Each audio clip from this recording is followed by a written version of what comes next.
Pergunta bem polêmica, que geralmente é um assunto que eu fujo, porque não está na hora de falar abertamente sobre isso ainda, mas eu vou responder dentro do que dá para responder hoje, tá bom? Então, existe alguma relação entre Hermes, Horus e Jesus? Então, vamos dizer da seguinte forma. Hermes Trismegistros, né, que escreveu, por exemplo, as leis herméticas, né, o Caibalion, que não foi escrito diretamente por ele, mas representando os ensinamentos dele, né, tem alguma conexão, sim, com a consciência que nós chamamos de Jesus aqui embaixo. Então, vibram numa mesma frequência, no mesmo trabalho. Com relação a Horus, vamos dizer da seguinte forma, a história de Jesus, quando você lê o Novo Testamento, você vai ver que você, pouco tempo antes dele, algum tempo antes, você vai ler a história de Mitra. Se você voltar um pouco antes, você vai ler a história de Horus.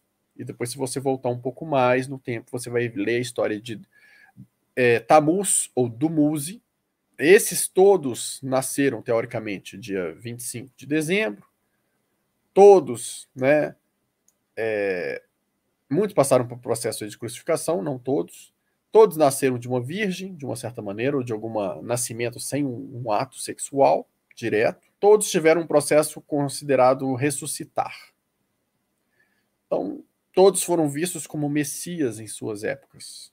Então, existe essa coincidência. Então, será que todos tiveram vidas iguais? Ou será que o que contam pra gente do personagem Jesus, de Horus, de Tammuz, de Mitra, não estamos falando de um mesmo personagem aí, dimensional, que veio com a consciência crística, com informações, e o que sobrou pra gente aí, que contaram depois, foi o que a humanidade deturpou para tentar manipular ali, utilizar o trabalho de algum dimensional que fez, e de repente ali o governo oculto, junto com os Anunnaki, tentaram manipular aquela informação para usar a favor deles, para manipular a humanidade sobre a questão do, né, para que as pessoas seguissem aquele Messias, que na verdade escreveram livros, falaram coisas sobre algo que tinha acontecido antes, em outra época, com outra pessoa, que realmente existiu, né, uma energia crística, uma consciência que veio, né, para despertar a humanidade, para trazer mudança, para fazer muitas coisas.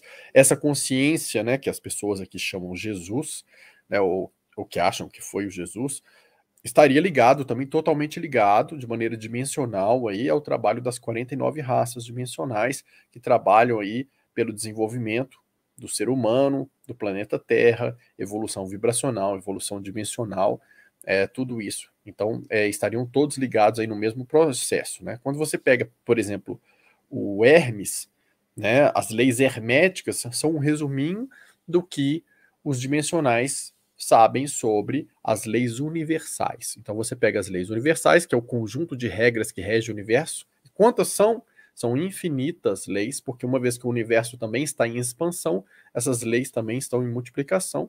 Então, as leis universais são infinitas e as suas tecnologias mentais passam a ser infinitas também no seu processo de desenvolvimento, porque na medida que você vai aprendendo a utilizar as leis universais, você vai desenvolvendo tecnologias mentais que têm a ver com a sua capacidade de usar a sua consciência, e no nosso caso aqui na condição física, utilizar a nossa consciência em parceria e junto, em paralelo, com os nossos hemisférios cerebrais. O controle das frequências cerebrais aceleradas com consciência nos faz desenvolver as faculdades extrasensoriais, que são nossas tecnologias mentais, para aprendermos a utilizar as leis universais. Então, dentro das leis universais, lá no passado, as escolas de mistério egípcias, né, que tem a ver com Hermes Trismegistus, passaram para as pessoas conhecimento, e esse conhecimento, as pessoas, o que sobrou desses conhecimentos, o pouquinho que sobrou de tudo que foi falado sobre leis universais, é chamado de leis herméticas hoje.